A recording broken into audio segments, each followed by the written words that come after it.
All right, Assalamu alaikum. Walaikum assalam. May I know what's your name? Nicole Queen. Okay. Where are you from? I'm from Dallas originally, so Yeah, I heard that you're a convert. So how long have you been Muslim? I converted to Islam in May of 2007. Yeah. And wow, that was like about Not long, not long ago. less than a year. What were you before you became Muslim? I was Baptist, which is Christian. You're from a Baptist church, right? Grew up Baptist. Yeah. What made you to be a Muslim? Like, what was your life like before Islam?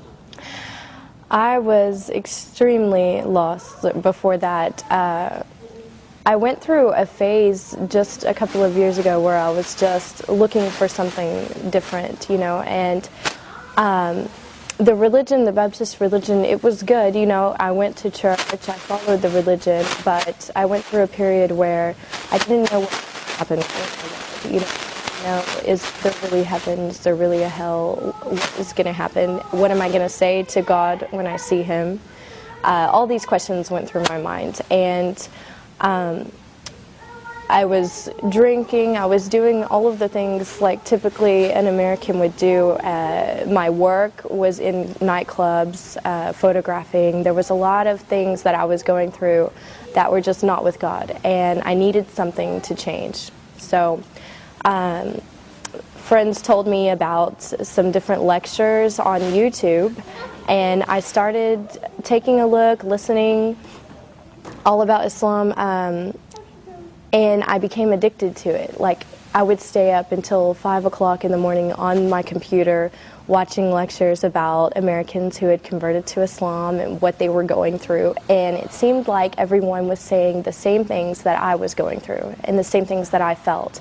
So I felt like I could relate to that. Like, these people were Christian before, they were facing these challenges, and they found something that gave them the answers they were looking for.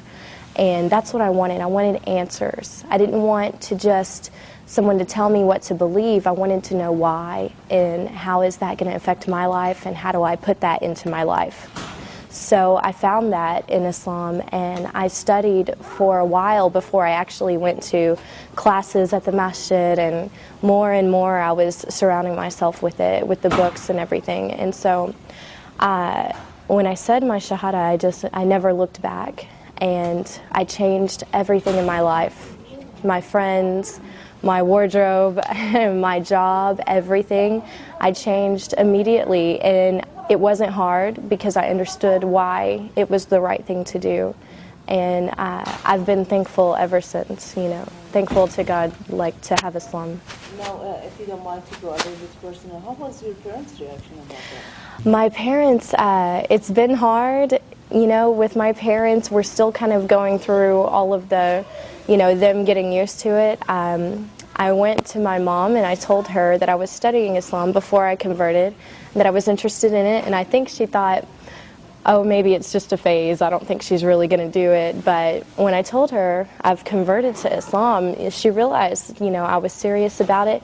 But one good thing is that she was watching me go through the changes. She saw me before and how my life was, and then she saw me after changing. She saw me dressing differently. She saw me stopping all of the haram things that I was doing, and she realized, like, that when I converted to Islam, I was closer to God, and that's what made her happy. You know, if that's what brought me closer to God, then she was happy.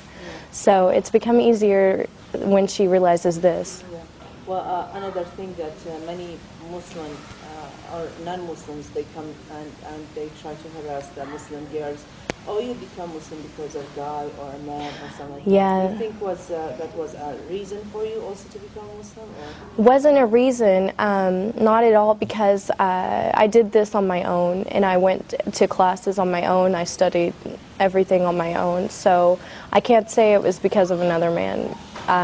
I know some girls that have done that, and if you don't feel it in your heart, it's not going to stay there. I've seen girls come and go from Islam because they wanted to be with someone, so they converted, and then afterwards they left Islam if he didn't want her, or, you know, I've seen a lot of stories about that. But it has to be in your heart, and to feel the faith and to wear the hijab and everything has to be in your heart, Oh, yeah. or it's not going to stay there. So. What about your friends that they were like a little bit, far away from, or like they were like close friends before Islam, and now have they seen the change, and what was their reaction about? Were they like questioning or trying to be away from you, far away from you, or trying to get closer and ask about it? I don't know, like give me some kind of examples of your friends, like what was their reaction about that? Of course, I had a lot of friends from my previous life, like before I converted, who, always wanting to go out to the clubs and different things at our age, being single and everything. And when they saw me going through the changes, because it didn't happen overnight, it was, I went through transitions of embracing it more and more, and they watched this because I was very open about it with all of my friends, and they saw me less and less because I wasn't in those clubs anymore and I wasn't doing those things. And when I would talk to them about what I was doing with my new life, they kind of felt like, wow, she's moving on with her life and we're still doing the same thing. Also, so that my friends would better understand what I was going through and why I wasn't really around anymore, I wrote a blog about it, put it online, and invited a bunch of people to go on there and read it. And we had lots and lots of girls who weren't following any religion, who were just kind of living their life and doing whatever they wanted. And they went on and they read about my life changes and who I was before and who I was after, and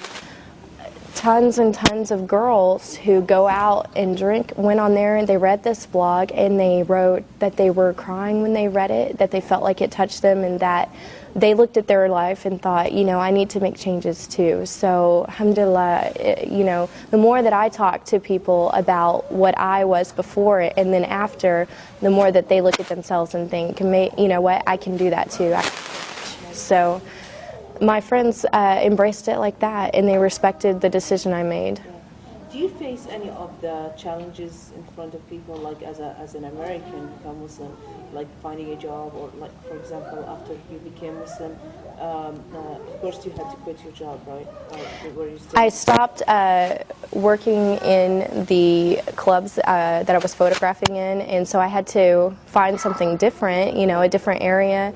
And when I started to wear the hijab, I noticed some changes that I was interviewing more often than normal for jobs, but now that has all kind of been squared away. Honestly, I dress nice, I go to the interview and I show them that I have the skills, I have the experience, I have everything, and I haven't really had a problem with it so far, alhamdulillah. So, but yeah, it's different, as an American, you get a lot of questions, but it just opens up opportunity for dawah. When I go around, even around town, people will stop me and ask me, are you Muslim, because they can tell I'm American, and I just take the time to tell them, yeah, I am, and I tell them why, and it makes them think, wow.